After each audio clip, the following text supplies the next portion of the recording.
Mike Yeah. Chapman as well. If you're listening, please can we have Sea of Thieves verse for figures? I want a Flameheart one. Cheers, thank you.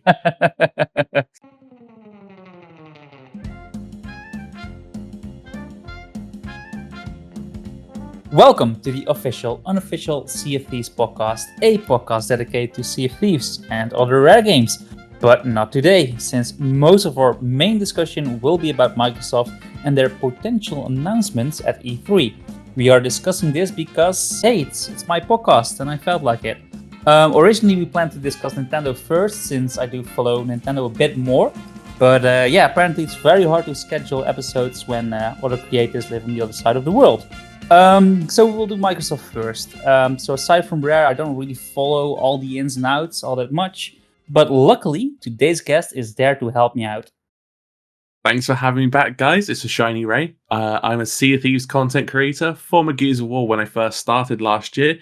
So you could say I have a little bit of interest in Xbox, maybe just a little. All right, nice. Well, welcome. Good to have you back. I know a lot of our subscribers want us to do another podcast, so there we go. So yeah, before we begin our main discussion, can you give our listeners a bit of more context about your history with Microsoft? Okay, so mine's a little bit more, I imagine, complicated than most people. My first Xbox console was actually the 360. I previously had the PlayStation 1 and 2 before moving over, as all my friends at the time had 360s. What game did I move over for it? Halo 3, Gears of War? No, it was Modern Warfare 2. That's a multi-platform game for those of you who don't know. You know, it was over 12 years ago that happened. So I got my Xbox 360 for my 12th birthday, and my dad got me and my brother a bundle with Forza 3. It was Halo 3 ODST, Gears of War 2, Fable 2, and Crackdown. So it was safe to say we end up getting some amazing like Xbox staples as an introduction. And I still love all these franchises today. Maybe not Gears or Crackdown, but I still like the franchises. And then after that, it was pretty much Xbox One was a natural choice because I wanted to play Halo and Gears again. And then Series X after that, so I could continue playing on Sea of Thieves. Although now I do own all the platforms, as I've been able to afford my own consoles and such in my adult life. So I'm not too much of a fanboy. I like to say I have an eclectic taste. What made you decide on buying Sea of Thieves then?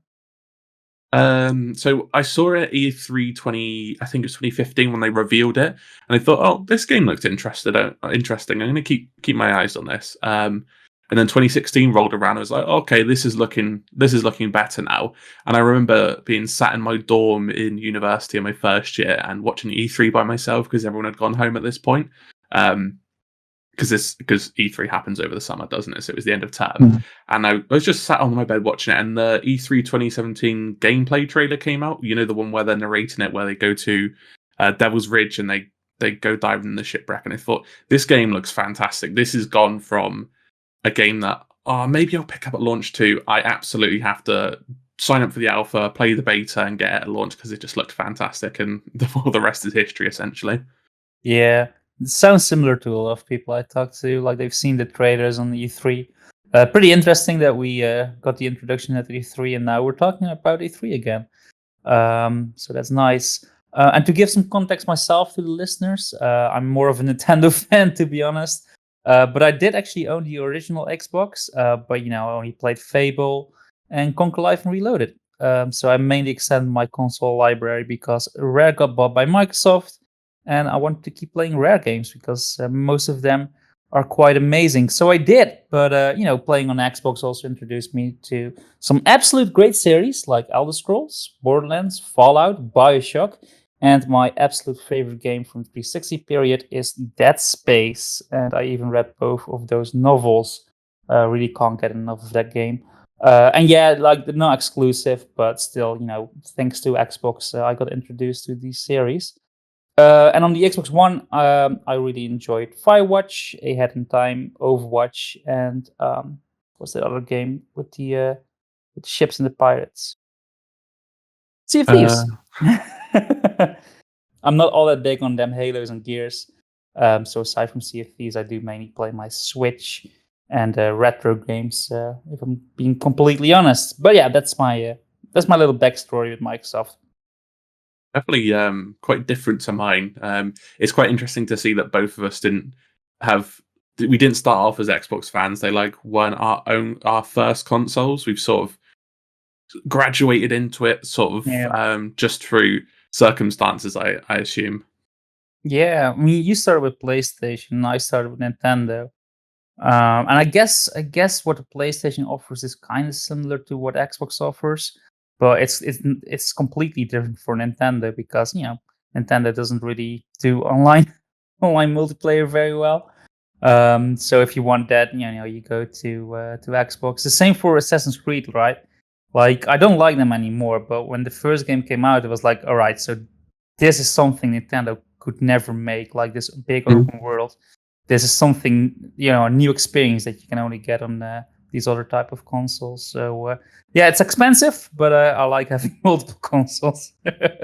Oh yeah, like I would never ever go back to having a single console again. I sort of have my PS4 to play just the exclusives and use Xbox for everyone else, but like I couldn't sort of get by just by having an Xbox as an adult, I don't think. Yeah, same. All right, so that's the introduction out of the way. So let's talk games and what we can expect for the coming E3. For those who don't know, E3 2021 starts at June 12th and lasts till June 15th. But still, the exact dates have yet to be announced for Nintendo and Microsoft. So we are recording this on May 13th. So yeah, do keep that in mind while listening because some things might get announced in between those dates. So yeah, keep that in mind. Yeah, let's start with Sea of Thieves. Actually, let's start close to home. Do you expect anything from Sea of Thieves on the coming E3? It's really tough to say because obviously it was there before launch, and then we had it the first year. Is that I think 2018? With I remember they showed was it Forsaken Shores and Cursed Sails, that really cool trailer with the crab and the Order of Souls. And then I don't think it's appeared since, as far as I Hmm. remember anyway, because 2019 was after anniversary, nothing was really happening, and 2020, well, 2020 didn't really have an E3, so for Yeah. obvious reasons. So it could go either way. If season 3 is really, really big, I would expect to see a trailer, and I would like to see a trailer. But it really depends if this year's show's going to be just about stuff coming this year. If so, it will probably be in there. If it's about just over the next few years and there's announcements and there's teasers and stuff, I don't think it's going to make the cut this year. Yeah, it's really interesting because it's not a new game anymore, Sea of Thieves, right? I mean, E3 is all about the new games. However, a new update is a new experience, so it could show up. It could also be that Rare themselves are going to release a video around E3 to just go with the hype surrounding all the game announcements. So yeah, I don't know, like it's 50-50 for me if I expect anything. If they do, it's probably going to be a trailer for season 3 for sure. I hope they do that. I kind of miss those trailers and those little Yeah, crabs. if season 3 is going to be about what I've predicted it to be, and I guess the rest of the Sea of Thieves community has, because it's so damn obvious, that would be a really good marketing tactic. Like Sea of Thieves is already big. It's probably their most successful IP, I want to say at the moment. Maybe Halo's still more successful because the Master Chief Collection, but you know, Sea of Thieves does really good numbers, and they shouldn't sort of rest on their laurels here and just we're just going to do a trailer separately. People are interested in the game, and if season 3, like I said, is as massive as we hope it is, it'll be a good time to say, oh yeah, Sea of Thieves still exists. We've got this now. Absolutely go try it out. And I also miss subtitles for updates as well. I wish we could have some cool subtitles for seasons instead of just season 1, season 2, season 3. Yeah, same. It's a bit, sounds a bit corporate if you just number of things, but yeah, bring some more soul to those titles for sure. So yeah, let's move over from Sea of Thieves to a more safer bet, and that's Everwild. For those who don't know, it's a visual stunning game made by Rare. Louise O'Connor is the executive producer, if I'm correct. We already have seen 2 trailers. Apparently, you play as the Eternals, human characters, and you care for different creatures and the nature surrounding them, but we don't know really how. We've seen, like I said, the trailers, but no gameplay. So, do you expect Everwild to make an appearance at E3? It could go either way. Like it's either one of those things that, oh yeah, Everwild's coming out next year, or it's going to be like Here's Everwild. We're still working on it. Here's a lovely looking trailer, but we still don't really know where it's going. Like, I'm pretty sure I remember a quote saying that Rare doesn't really know what Everwild is. I don't know if I've misrepresented that, and I apologize if I have, but yeah, I'm interested. It looks good, and it's made by Rare. And I think it's going to be co-op only for some reason. I get that vibe from the trailer, but Yeah. I hope it's there. I hope it's there. I hope it's a single player experience. I'm kind of done with multiplayer. It's probably because I'm getting older. Like I was really big into the competitive scene in Battlefield and also in Overwatch. But sometimes I just want to sit on my ass and grab some rum and just experience a story in a beautiful world. And Everworld is that world. It looks. I would just want to dive into it. I want to rub my nose in the world. It looks so beautiful. But I want that experience to feel personal. I don't really want to share with other people. So yeah, I hope it's not going to be multiplayer, even though I think there's going to be a multiplayer element in it. Yeah, that's fair enough. Do see a lot of people saying they want a sort of story mode with Sea of Thieves where you have the map and the world, but with just a story focus, like focusing on the lore and not so much tall tales, but like a proper campaign. And I Mm, do see that longing. I get the longing for myself because I didn't like always playing multiplayer games. Like for what Sea of Thieves is, sometimes I do get a bit bored of it, mainly because you're always online and you always have to be wary of other players. But I've been playing Resident Evil 8 recently. It's just so nice just to have this sort of focused experience where it's mine and no one else's. Does that make mm. sense? Yeah, no, completely. Completely does. And having said that, like we when talking about Sea of Thieves, like I don't play it solo anymore because it's just not that game anymore. And I'm lucky enough to have awesome crew members to make it a beautiful experience like it's meant to be.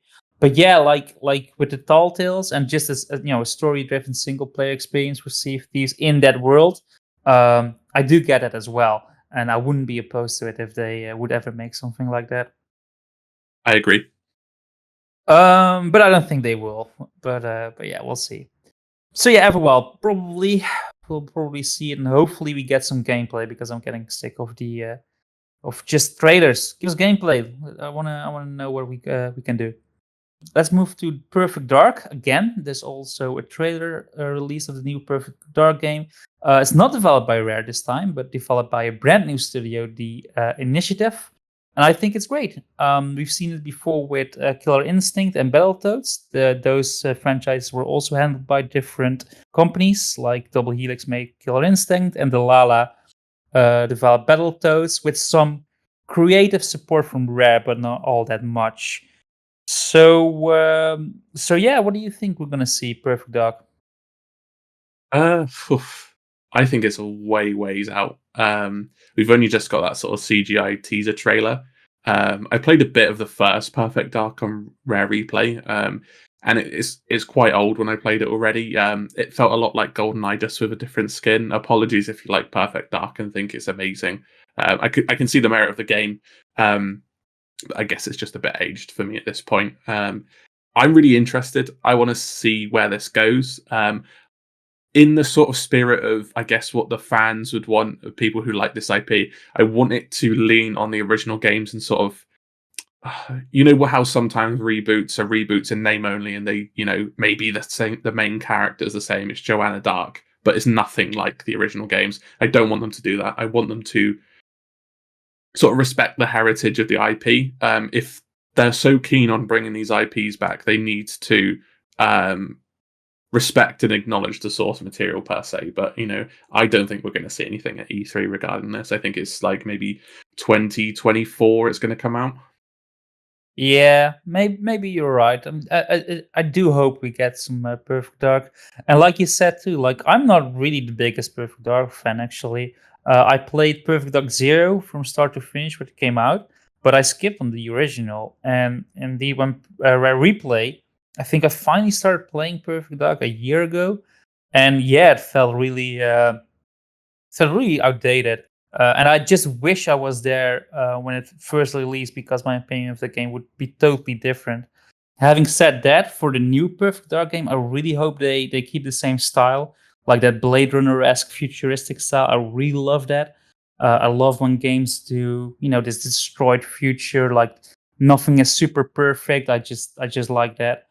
So I hope they keep the style, and I hope the focus is going to be on espionage, and it's just not going to be like a blatant shooter, even though that would be the obvious choice. Yeah, that's fair enough. I completely agree. There's enough shooters on the market for that sort of style and that sort of market. Let's keep it to like the espionage secret mission kind of vibe that Perfect Dark gives off. Yeah, for sure. But will we see it? I don't know. Maybe it's like 50-50. And you might be right. Like if they focus on rare IPs, like why would you take two? Like just focus on Everwild first. Maybe do a little trailer of Sea of Thieves, and really go big on Perfect Dark when the game is more to completion. But well, it's nice to know that they're working on it. Yeah, it's nice to, even though we haven't had any real like sort of Xbox exclusives in the last year or so, or at least big ones. It's nice to know to say like the next few years is stacked rather than you're going to get Halo Infinite and then it's going to be another drought. Yeah.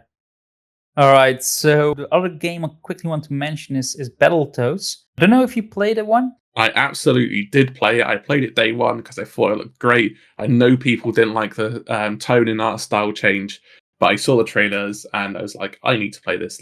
This looks hilarious, and I did. I downloaded it on day one and I smashed it out in one day. It was amazing. I really enjoyed it. Yeah, again, similar experience too. When it released, I played it a lot. Finished it over a couple of days. It's not too long game, but it's definitely worth it. Back then, you could get the Battletoads ship too for Sea of Thieves.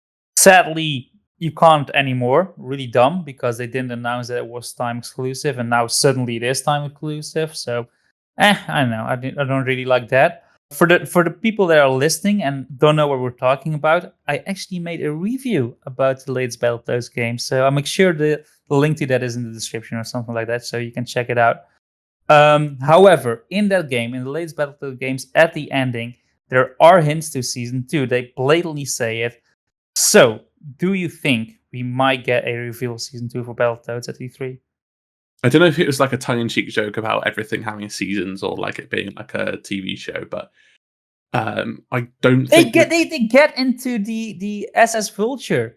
They get into that ship at the end. That's the main ship of the Battletoads game. Like you have to do something with that, right? Yeah, I know, but like, you know, I imagine the game's done well. I want a sequel or a season 2 per se, but do I think they'll have one announced this soon? Probably not. Yeah. Like so my opinion on this is I don't think we're gonna get a season 2. I think the game did really poorly. When you look at and I'm only basing this on the YouTube videos because whenever Rare or Microsoft releases a new trailer or an inside information about their latest Battletoads games, they do so poorly. Like not a lot of people are interested in Battletoads anymore, and there's no buzz around it. I don't really hear people talking about it. I get very little interactions on my own YouTube channel about Battletoads, about the videos I made about it. So yeah, I think it underperformed, and I think we can say goodbye to season 2. Mm. Yeah, I'm afraid that's the case. I know a lot of people were, when it was announced, they were like disliking the videos and stuff because it Yeah. wasn't the same as the old ones. And it's not meant to be.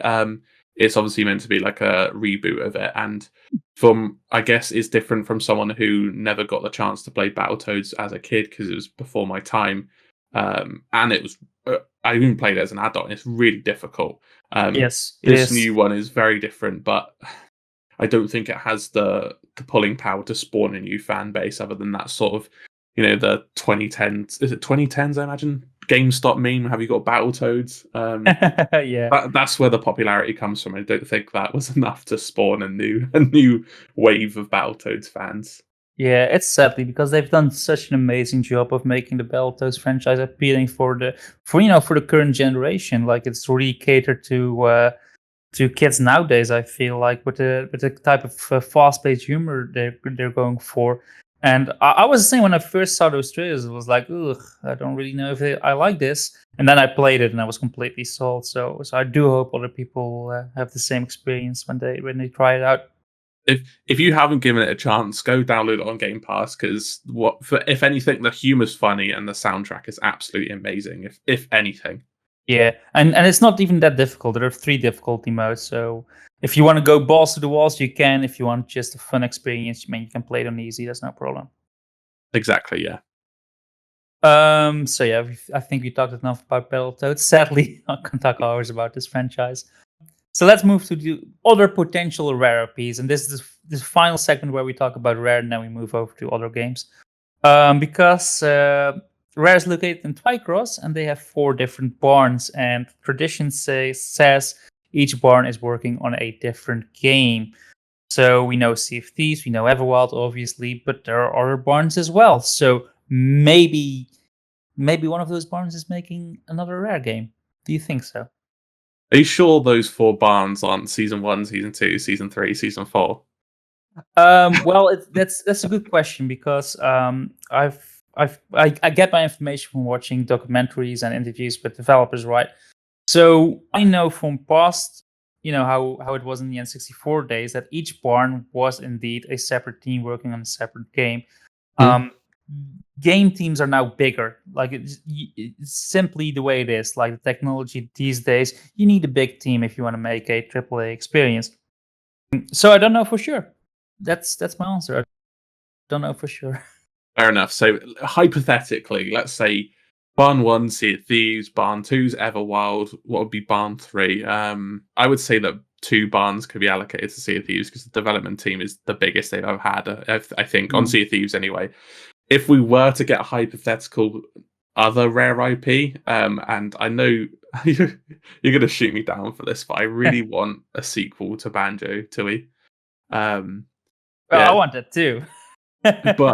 but as we've discussed previously, like you said, there's obviously it's really hard to sort of replicate that feeling, and I Yeah. don't think it's impossible. I think what they should do, in my opinion at least, this is not what I think is going to happen. They should remake Kazooie and Tooie in like a double pack, like a remake in the same vein as what Activision did with Spyro and Crash, and then see how that does. And if they do well, I imagine they'll do well because the remakes of a beloved franchise. Do a sequel in the same vein, not so much like Nuts and Bolts. I'm sorry if you like Nuts and Bolts; it's more of a spin-off than a sequel. In the Banjo franchise, and call it Banjo Nui, not 3 because 3 sounds silly. Banjo Nui. Ingenuity. Yeah, that Um, sounds interesting. I think it's got untapped franchise potential for Microsoft. It's up there with Spyro and Crash as iconic platformers, and I think if you could get the right team to do it justice, then we could have a Banjo Nui or 3 or whatever you want to call it. I don't really think we're gonna get a Banjo 3. Obviously, I want to, but I've been disappointed for so many times. Like every time I think, oh, there's going to be Banjo 3. Oh, now they're going to do Banjo 3. And then the developers left at Rare, like the main team. I think only Greg Mills is left from the original Banjo team, and he's working on Sea of Thieves. Like I might see it happening when with a new team taking it over that really can capture the essence of what a Banjo game is, but I don't really see it happening. Yeah, it's all about trying to get the right team for the job and respecting the original IP. I don't think it's out of the realms of possibilities, and I think it will sell like hotcakes, especially if they coupled it with a remake of the first 2. But like you said, I think it's a bit of a pipe dream. I don't Yeah. think they want to touch the IP just in case the new game isn't as good as the old ones, and then that's Banjo's legacy, not ruined, but there's a permanent stain on the record, then, isn't there? Yeah, and it has so much potential. Like Banjo can really grow bigger than it already was. I feel like, or maybe nah. Well, that's maybe not true. Like I feel Banjo was at the height during the N64, but I do feel it can make a resurgence like Spyro and Crash Bandicoot did. Yeah, I agree. But and maybe there are also hints. Let's be fair. Like they keep making first four figures, new figurines for Banjo. So I don't know. Yeah, it could happen. They did it with Spyro before the Reignited trilogy came out. They hinted towards that like a year before or something like that. Yeah. Mike Chapman as well. If you're listening, please come and have Sea of Thieves Versal figures. I want a Flameheart one. Cheers, thank you. All right, we'll make it for you. But like Crocodile Banjo, for example, right? I actually bought it. You know this, but was announced yesterday. Like beautiful figurine, but it's not really based on on the original model of the game. It's based on a artist's impression. That crocodile gets a new redesign. Like they also use smoke for the transformation, while it was just glitters in the original game. So yeah, interesting. I don't know if those are hints to a potential remake of the original Banjo. I wouldn't mind. I just give me Banjo. Yeah, I want a remake just like the original games, just with a like the new sort of style graphics, but don't change anything that's not broken. I totally agree.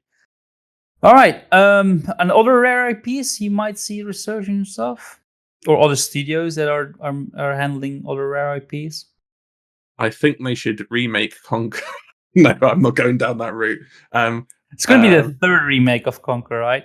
But but this is interesting because, like I said before, like Banjo, it is not the original developers anymore, so it's really hard to capture the same feeling. It is even more true for the Conquer team. Like that was just lightning in a bottle how that game happened. On a whim, they transformed 12 Tales into Conquer's Bad Fur Day, and it was all led by Chris Seaver. And Chris Seaver has said before that he's a different person now. He can't do a sequel anymore, but he is willing to do the voice. Like if some other team would make a new Conquer game, he's willing to do the voice for Conquer again. So I do really like that. yeah, just to sort of stop us going round in circles. I Yes. agree. I think having Rare go on work on Sea of Thieves is great because Sea of Thieves is fantastic. I would go as far as saying it's the best Xbox IP at the moment. Sorry, Halo fans, I'll get to why in a minute, but we shouldn't. Sometimes it is right to leave IPs where they lay if they've got no new material. They don't think they can live up to the original. What's the word? Sort of hype, I guess, or original quality. I don't know what you want to call it.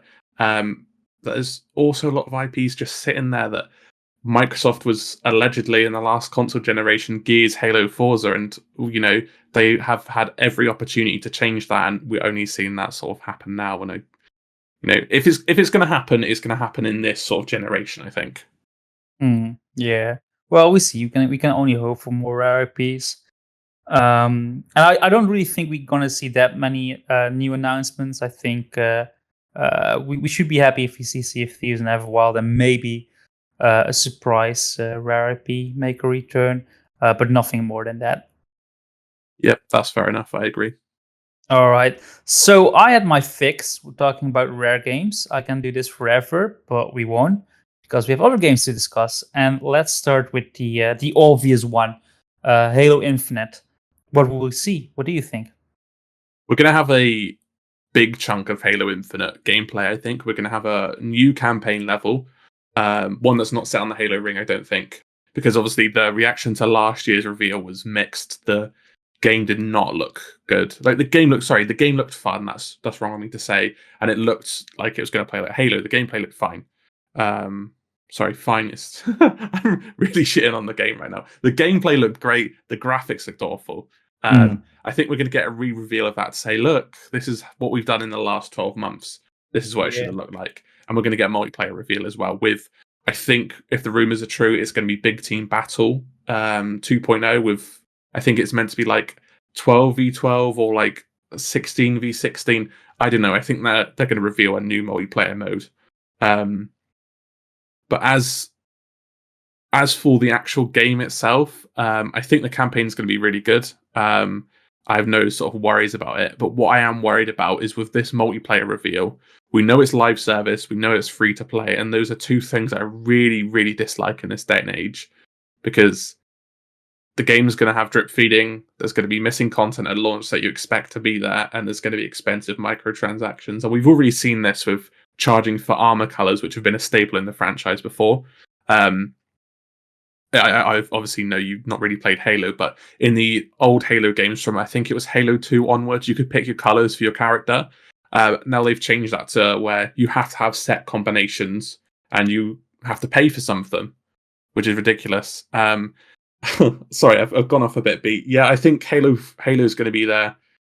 Campaign's going to be looking good. Multiplayer is going to look good initially, and then after E3, all the bad stuff's going to come out, and it's the writing's on the wall, let's just say. And I know shit's going to hit the fan when that game comes out. All right. Well, I'm happy you're here on the podcast because I honestly can't talk all that much about Halo. I played up until Reach, played them all from start to finish, but I can't say I'm a big fan of them. Do you think the new Halo is going to happen more back to the days of the original, or is it more going to be like Halo 5 or something we've seen these past So few games?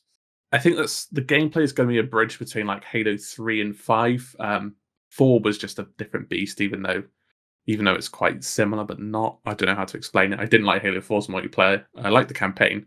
Yeah, it's going to have sprint in it, which I'm happy about. I think Halo is better with sprint. Don't crucify me in the comments. As someone who liked Halo 5, I liked the multiplayer. I didn't really like the story. I've sort of grown enough in the last 6 years to know that why people don't like it, but I also think that they're going to strike a balance. But as I've just said before, like the campaign is going to be safe. We can already tell it's safe. It looks like Halo 1 style, with all the classic art style and stuff. That's fine. It looks like Yeah. they got rid of Halo 6 and they've just moved on to Halo 7, and apparently they're going to tie up loose ends. I don't know what's going to happen with that, but I think campaign is going to be good. But when we realize what multiplayer is, and this is going to sound harsh, this is it for Halo.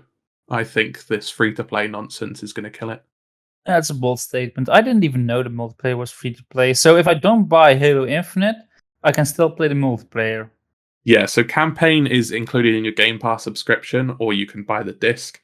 The idiot that I am is probably going to buy the Legendary Edition because, I've no self-control. But unless they give Game Pass owners some benefit to playing Halo via Game Pass, or people who buy it, they should get multiplayer like benefits. Maybe the first year of microtransactions is free. Bold, I know, but people are not going to be happy to pay $60 or 50 quid for a new game, and you get nothing for the multiplayer for it. And this is going to be a big bone of contention. Free to play is not the way to go just because other people are doing it.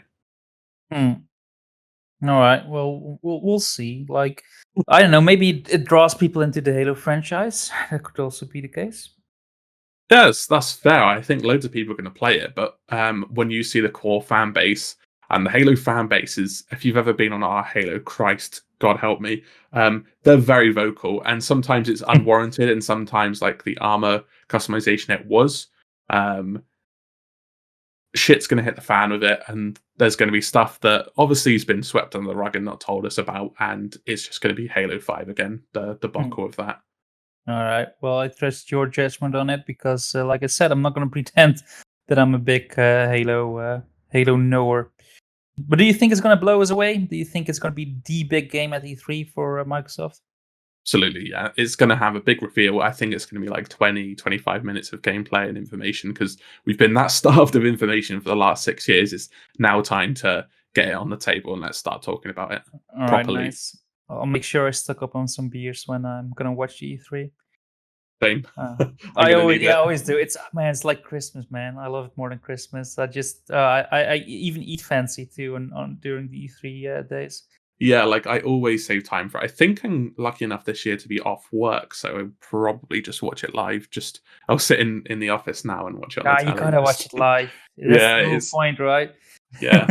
So yeah, let's move over to another game I don't know shit about, Gears of War. It sounds like you've... Sorry, go ahead. Yeah, no, I want to ask you, what do you think we're going to see of Gears? Nothing. We're not seeing anything of Gears. Just to be blunt, they've already confirmed they're not showing anything Gears, and for good reason. They've basically come out and said, for those of you who are not really in that small Gears fan base that still cares about the franchise, they've come out and said they're moving to Unreal Engine 5 to develop for next gen. Fair enough. And with that, they sort of said, yeah, we're not showing anything at E3 at all, or for a very long time in the future, which is good because Gears 6 needs a lot of time in the oven after what happened with Gears 5. And Gears 5 as well, in terms of that, they're on the second to last operation as of next week. It's been in maintenance mode for a while, and they've basically turned around and said Season 8 or Operation 8, as they call it, will be the last one, and then Gears 5 is going to have a little bit of support. It's not going to be at E3 at all. Don't expect it at E3. They've already confirmed as such. And on that sort of note, the coalition is all has already confirmed. Obviously, they're not going to come right out and say it. They're not working on any other IPs at the moment. It's just Gears they're working on. So just don't expect anything. All right. Well, that's a quick topic then. So let's move to Fable. I know a little bit more about Fable. Thank God. I've played them all, and now they're working on Fable 4. It's probably going to be titled differently, but let's just call it Fable 4 for now. It's a new team that's working at it. It's Playground Games. I think we've seen a trailer about it, but no gameplay at all. My experience with the Fable games is I'm always getting hyped for them. I'm always interested in it. I really like the humor and the production value. I really like the style of it. But when I'm done with that, it's always disappointing. I'm like, yeah, I kind of wish I didn't buy this game. So yeah, I'm probably gonna make the same mistake with the fourth one, but it's all right. I'm excited. I want to see Fable 4. Yeah, I agree. I hope it's at E3. I want to see some gameplay of it or some like tech demos or something other than a CGI trailer, because I think this is my most hyped Xbox exclusive in the next, well, Elder Scrolls, I guess, would be that, but I'm not really hyped considering it's so far away. But Fable 4, or whatever they're going to call it for me, is just, I want it to be special. I love the the original trilogy for it, and I just hope we see something at least, just so they can say, yeah, we got Fable and it's coming out soon. I think Fable could be coming out as early as next year, if I'm quite honest with you. Yeah, I'm hope so. I want to see gameplay. I want to know more about this game. We don't know that much. But do you expect it to be there at E3? Yeah, in some vein, like tech demo, another CGI trailer, gameplay. If we're really lucky, I think it'll be there. Or even if it is, it's just a nudge to say, if they do, I've got this on my notes here. If they do reveal Forza Horizon 5 for this year, and it's by Playground Games, they're going to say, oh yeah, we've got this as well coming next year, and that might be like the one more thing moment that Nintendo does. They always do leave the best for last. I think that's what they'll do for the surprise. Maybe a bit of Fable gameplay. This is a 50-50 if I've ever seen one. It can go either way. Yeah, indeed. Oh, a lot of things are 50-50 on this list. It's exciting. I'm happy what we'll see. I hope some of these predictions come true. Anyways, let's move to Bethesda, another really interesting one, because normally Bethesda was doing their own press conferences at E3, but hey, as everybody knows, they're now owned by Microsoft. So it's reasonable we can expect something from them during the Microsoft presentation.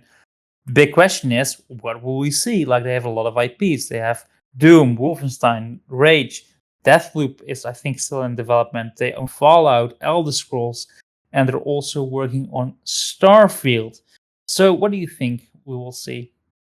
I've got a little for each one you've put on the itinerary here. I've got a little thing about where I think we'll see it. So All I think right. Starfield. I think it's going to be coming to Xbox and PC this year. I don't think it's coming to PS4 or 5. I think the rumors say it was meant to be out last year, but was delayed for obvious reasons. And yeah, I think we could see like a full gameplay reveal, and the release date is coming out in October. So in the same vein with Fallout 76 and Fallout 4. I like the Bethesda ideal of we reveal a game, we show the gameplay, and it's coming out this year. And I think we're going to see that with Starfield on the Xbox press conference anyway. With Elder Scrolls, as much as it pains me to say it, is still ages away. But maybe Microsoft are going to kick it into gear so they can have it out sooner. Maybe put more people working on it. I hope they don't rush it. I don't expect anything at E3, but at the very, very most, if it is there, it will be another teaser to say, oh, we're still working on it. It's going to come out soon. Soon meaning in the next 10 years. I imagine with Fallout, we're going to get some more 76 stuff. Fallout 5 is a way, way, way away. Like, I'm talking 10 years away, I think. I would love to see a New Vegas remake or a Fallout 3 remake. One of those two would be great. That would be great. Deathloop. This one's quite a funny one. I don't think it's going to appear at all. I don't think Microsoft are going to market it for PS4. And that sounds silly, or PS5, whatever it's going to be on. And when that year's exclusivity is up or coming to an end, they're going to start hyping up for Xbox, because they're not going to show a PS4 5 game on their panel, even though they make money from it. Does that make sense? Yeah, no, it definitely does. Yeah, you shouldn't do that. But it is interesting because Microsoft owns Bethesda, but Deathloop is made by Bethesda, but Deathloop is gonna appear for a year on PS5, right? That's correct. Yeah. That's so weird. So what about Doom? Straight up, Doom's not going to be at E3. They've pretty much just finished the Slayer's story in the last game. In the last DLC. Um, yeah, I don't expect anything Doom for a very long time unless Microsoft come out and say you are making a third game and you're going to like it. We're going to make a third Doom Yeah. in the reboot anyway. But as for now, it's not going to be at E3. Yeah, same. Like my thoughts are pretty similar about all those games. Starfield, I hope we see it. Kind of expect it. I really want to know what the game's all about, how it plays, what we're what the goals of the games are, what the story is. So I hope we get a bit more of that.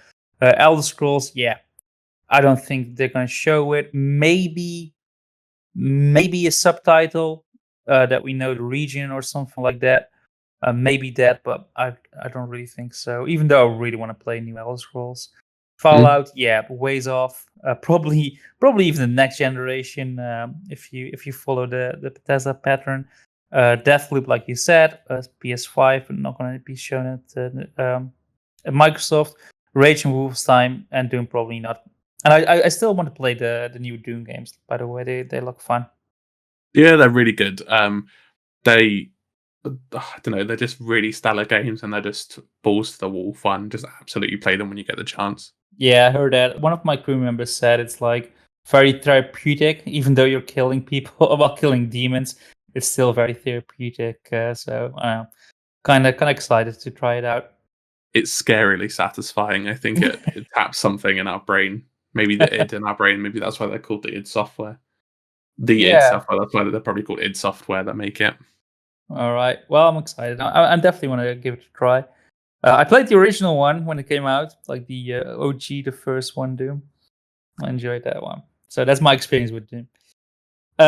So yeah, let's move to a game you put on the list, and that's Cuphead. So you can take it.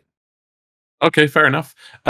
It's been a very long time since Cuphead: The Last Course was announced. So if you guys aren't Cuphead fans, that was a DLC for the first game, and I think it was announced back in 2018.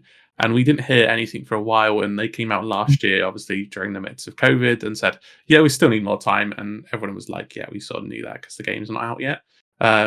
Maybe we'll see something at E3. Obviously, Microsoft and the developers of Cuphead have a very good relationship because they helped fund the finishing of of Cuphead's development.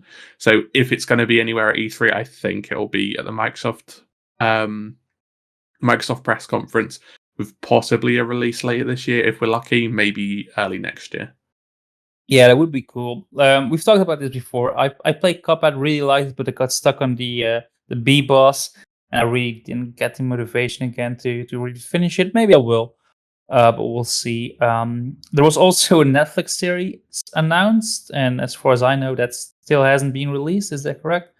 Yeah, that's not been released. I think that will probably come out before the DLC. If I'm quite honest with you, Yeah. maybe they'll try and coincide it with one another. Yeah, obviously, like everybody else, I like this style. I think that kind of goes without saying. So I do want to see more of this game.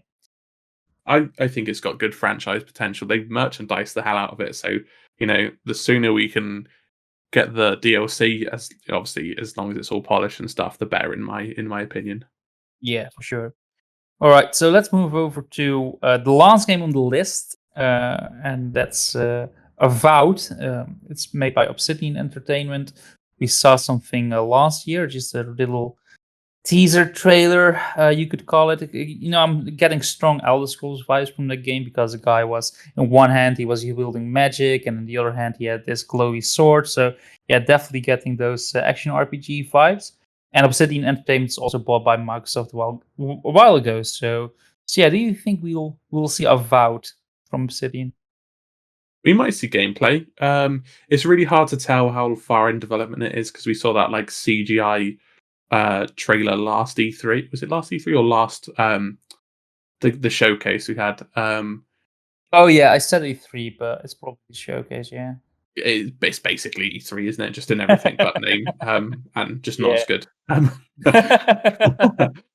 Yeah, I think we might see gameplay, but would be equally not surprised if we didn't. It like I said, there's a lot of 50-50s on this list, and this is one of them.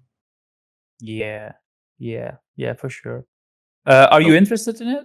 absolutely, yeah. I think from that little teaser, I'm like, if this is like an Elder Scrolls made by Obsidian, I wasn't too big a fan of the Outer Worlds, but if they can sort of nail that vibe, and we have a alternative to like a medieval fantasy Bethesda RPG, I'll be very interested in this, and it's probably going to be a day one buy for me. Yeah, and I share that opinion with you. So, any other games you wanted to discuss? Obviously, there's going to be some third parties, if Yes. any. Yeah.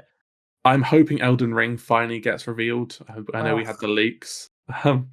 It's well, just I'm a big Ice and Fire fan, right? So every time I hear Elden Ring, I'm like, God damn it, George! Why don't you just finish the books instead of writing video games? yeah, he's doing everything but finishing the books, isn't he? But like Yeah. he's in terms of third party stuff, I think Elden Ring, please be there. I want it to be there. It might be there. Maybe something for Cyberpunk as well, because I know they've had a Mm. history of Microsoft with marketing. Yeah, like Elden Ring gameplay got leaked. I saw it, by the way. I don't know if you did. yeah, I saw the gameplay trailer, or the leaked gameplay Yeah. trailer, and I think it might be coming out this year. If not, it'll be March next year. I really hope. I think it's been sat on till they know when it's coming out, and then they're gonna From Yeah. Software are going to come out and say, "Here's Elden Ring. Here's what it looks like. Here's what it's about," sort of, and it's coming out in the next 8 months. I mean, I would like that just because it means that George can write the books after He's not that. going to write the books once that's done. He's probably done his bit already. He's just, I think, sorry to go off topic, but I think he's at the point where like he doesn't want to finish them because he's going to piss off so many No, no, no, no, people. no, no, no, no, no. There's no person in the world who wants to finish them more than George, and I really do believe that it's just a massive undertaking. I mean, have you read them? Like, damn, those are complicated stories.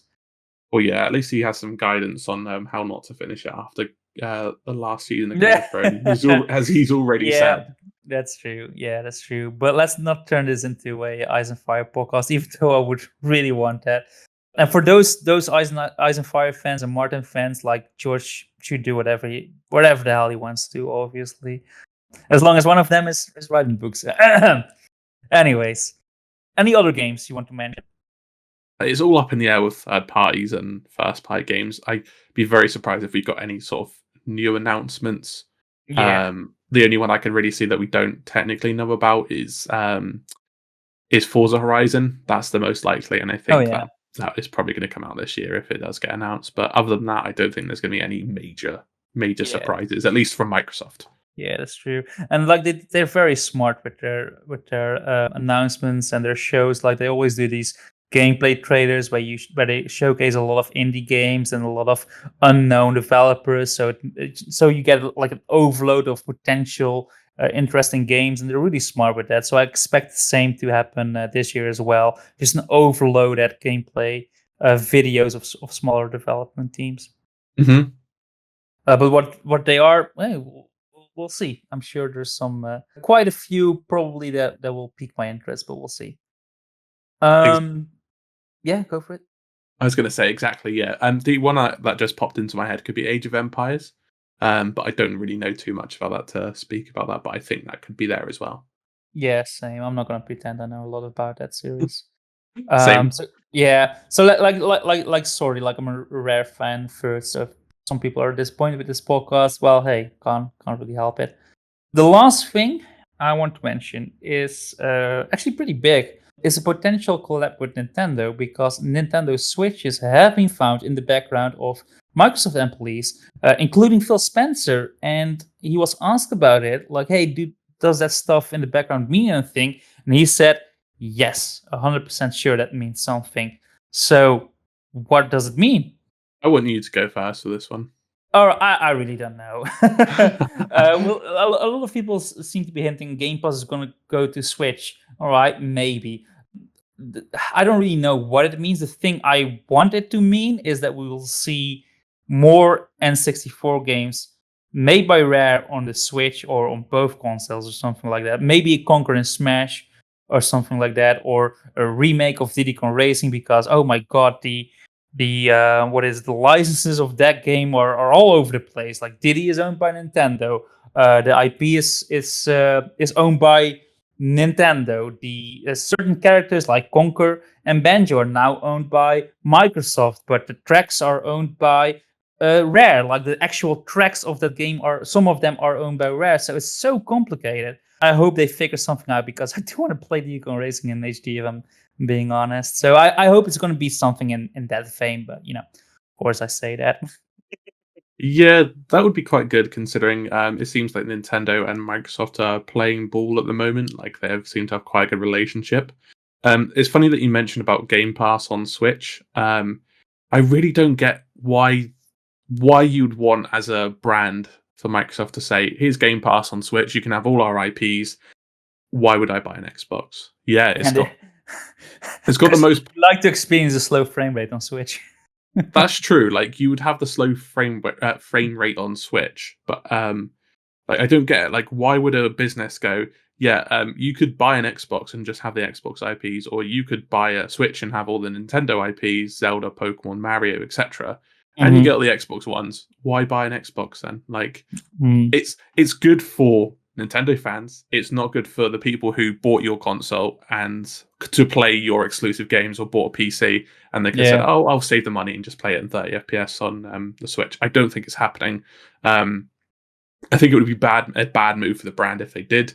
Obviously, Microsoft are just after money in this case. It Mm. would be nice to see some like rare IPs on the Switch, considering the history there. Maybe Yeah. like rare replay or like remakes or sort of N64 ports if Nintendo pull their thumb out and actually put the Virtual Console on the Switch. But Xbox on Switch, sorry, Xbox Game Pass on the Switch would just be. Yeah. It would be good for it would only be good for Nintendo and Microsoft. I Yeah. don't I think this would agree. be good for fans. I don't really see that happening. But yeah, like there's something gonna happen. Like there is some sort of new collab being made. We'll just need to wait and see what it is. Chief for Smash. Oh, Uh, actually, I say that, but because Halo Infinite's coming out, it yeah. could be a good cross promotion. Yeah. You Maybe. got a solid Snake in there, so like Master Chief isn't so much as a leap. Yeah, that's true. Yeah, maybe we'll see. We'll see. I just hope it's hinting at remakes of the N64 games or HD versions of those games in one form or the other.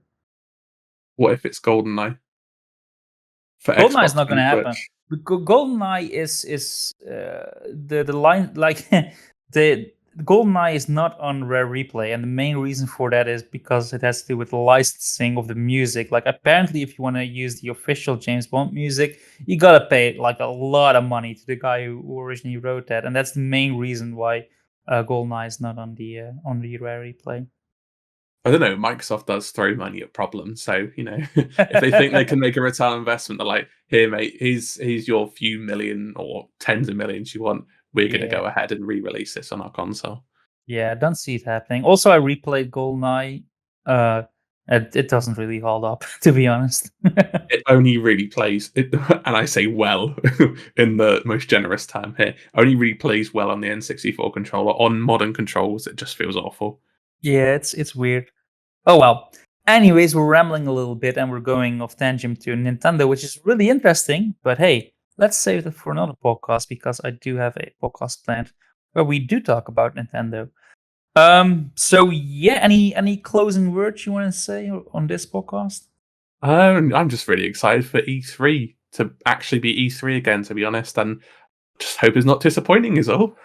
I, I'm thinking of recording my reaction. I don't think I'm gonna do it live. I'm not really that comfortable with that, to be honest. But I'm gonna record my reaction, and if it's interesting, I might put it on YouTube. I don't know yet. I don't know how you feel about YouTubers doing stuff like that. I'll watch it because it's your channel.